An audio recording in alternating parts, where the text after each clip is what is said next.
क्या रहेगा केंद्रीय कर्मचारियों का महंगाई भत्ता 1 जुलाई 2024 से। इस वीडियो में देखते हैं सीपीआई के पॉइंट्स होते हैं वो सारे यहाँ पे हम देखेंगे और उस हिसाब से आपकी जो महंगाई भत्ता है वो जुलाई से कितना बनेगा डिटेल में देखेंगे। उससे पहले आप ऐसी ही संपूर्ण जानकारी पाना चाहते हैं तो चैनल को सब्सक्राइब जरूर करें। नीचे आपको सब्सक्राइब का बटन दिख रहा होगा, उसको आप मुफ्त में सब्सक्राइब कर सकते हैं। साथ ही में बेल आइकन दबाकर आने वाले सारे वीडियोस प्राप्त कर सकते हैं सबसे पहले। और टेलीग्राम चैनल का भी लिंक डिस्क्रिप्शन में है, वहां जाके टेलीग्राम भी ज्वाइन कर सकते हैं। तो चलिए देखते हैं। तो आपके केंद्रीय कर्मचारियों का महंगाई भत्ता पर ये पूरी न्यूज देख लेते हैं। केंद्र सरकार के कर्मचारी साल की दूसरी वेतन वृद्धि का इंतजार कर रहे हैं। इससे पहले मार्च में उनका महंगाई भत्ता 4% बढ़ाकर 50% कर दिया गया, जो जनवरी 2024 से प्रभावी था। सरकार साल में 2 बार डी अपडेट करती है, एक बार जनवरी से जून के लिए, फिर जुलाई से दिसंबर के लिए। अगली वेतन वृद्धि की घोषणा इस साल दिवाली के आसपास होने की उम्मीद है।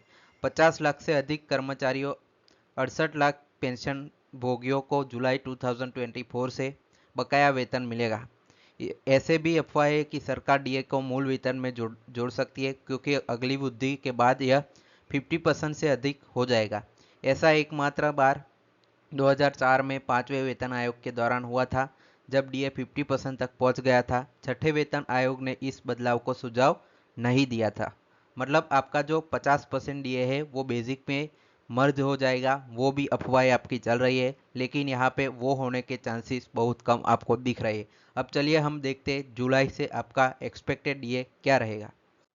तो आप यहाँ पे पूरा देख सकते हैं कि जुलाई की जो साइकिल है, जनवरी, फेब, मार्च, अप्रैल, मई, जून, इन सभी का डियरनेस अलाउंस के एआईसीपीआई पॉइंट्स यहाँ पे आप देख सकते हैं।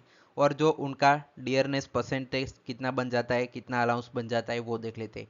अप्रैल तक के आपके जो सीपीआई आईडब्ल्यू पॉइंट्स है वो आपके पास है, उस हिसाब से इतना डीए अभी बन गया है। लेकिन अभी मई और जून के आंकड़े आना बाकी है। मई और जून के हम आंकड़े मान के चलते हैं, 140 और 140.7 यहाँ पे हम मान के चलते हैं मई और जून के आंकड़े। तो उस हिसाब से आपका डियरनेस अलाउंस 53.31% हो जाता है, अगर हम मान के चले इस आंकड़े को। लेकिन ये आंकड़े यहाँ पे एक्सपेक्टेड है, इससे ज़्यादा आंकड़े होने की संभावना है। आपका डियरनेस अलाउंस मिनिमम 4% यहाँ पे बढ़ने के चांसेस ज़्यादा है। तो ये वाले आंकड़े भी आपके बढ़ सकते हैं और आपका डियरनेस अलाउंस भी ज़्यादा हो सकता है। अब देखिए ये सारी जानकारी मैंने कहाँ से प्राप्त की है, तो ये वाली वेबसाइट फाइनेंस डेयरी, यहाँ पे आप वेबसाइट का लिंक मैं डिस्क्रिप्शन में दे रहा हूँ, वहाँ जाके ये पूरा न्यूज देख सकते हैं, जिसमें ये सारा डियरनेस अलाउंस और साथ ही में 8 CP को लेकर बहुत सारी जानकारी आपको देखने को मिल जाएगी। तो उसका लिंक डिस्क्रिप्शन में है, वहाँ जाके आप ये भी पढ़ सकते हैं।